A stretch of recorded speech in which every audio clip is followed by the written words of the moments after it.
Hei și bine ai venit la primul episod din The Safe Zone by Durex, unde vorbim deschis și relaxat despre educație sexuală. Știi deja că sexul ar trebui să fie o experiență sigură și comodă, dar adevărul e că la început greșelile sunt super comune.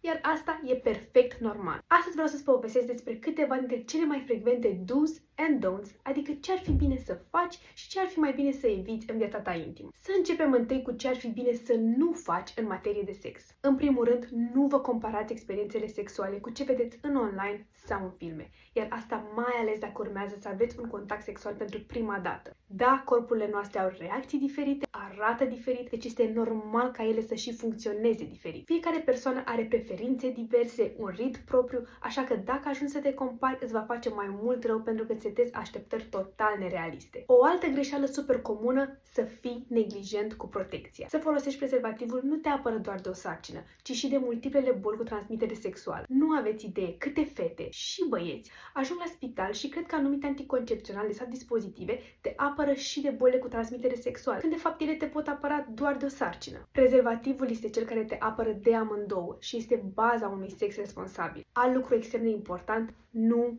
vă grăbiți. Am văzut cazuri de tinere care ajung la urgențe sau la diversi ginecologi cu dureri, sângerări sau infecții locale, iar toate astea doar din cauza unui sex grăbit, fără lubrifiere și fără comunicare. De asta este foarte importantă pregătirea dinainte ca să nu ajungi la dureri inutile sau la complicații ce puteau fi foarte ușor evitate. Acum, ce ar fi bine să facem? În primul rând să comunicăm deschis cu partenerul despre dorințele și preferințele sexuale, pentru că actul în sine nu e doar despre corp, ci și despre sănătatea ta emoțională. Personal am văzut foarte mulți tineri care suferă de anxietate sexuală și asta doar din cauza unei presiuni de a performa într-un anume fel, iar chestia asta nu ar trebui să mai existe. Un alt lucru, să ne focusăm și pe zonele erogene mai puțin evidente, cum ar fi gâtul, spatele, coapsele, pentru că zonele astea ale corpului conțin foarte multe terminații nervoase. Practic, să nu ne limităm doar la zonele pe care le știm deja. Încă un lucru pe care îl spun de fiecare dată, să ne controlăm regulat, fără nicio rușine, ca să poți depista o anumită infecție din timp și să o tratezi corect. Și încă ceva, să ne informăm cât putem de bine despre anatomia corpului nostru. Pentru că odată știută, vom distruge anumite mituri, precum cel despre himen care trebuie neapărat să sângereze atunci când se rupe, ceea ce nu e adevărat, apropo. Și dacă înțelegi puțin din anatomia corpului tău, ai să-ți dai seama și de anumite riscuri asociate cu diferitele tipuri de sex. Deci, în final, cel mai important thing to do este să te educi constant, indiferent de vârsta pe care o ai. Acestea fiind spuse, asta este The Safe Zone și vor urma multe episoade în care vom vorbi despre subiecte tabu, relații și ce înseamnă cu adevărat o educație sexuală sănătoasă. Așa că nu ezita să ne întrebi orice curiozitate în comentarii și stai pe aproape că își pregătim noi episoade.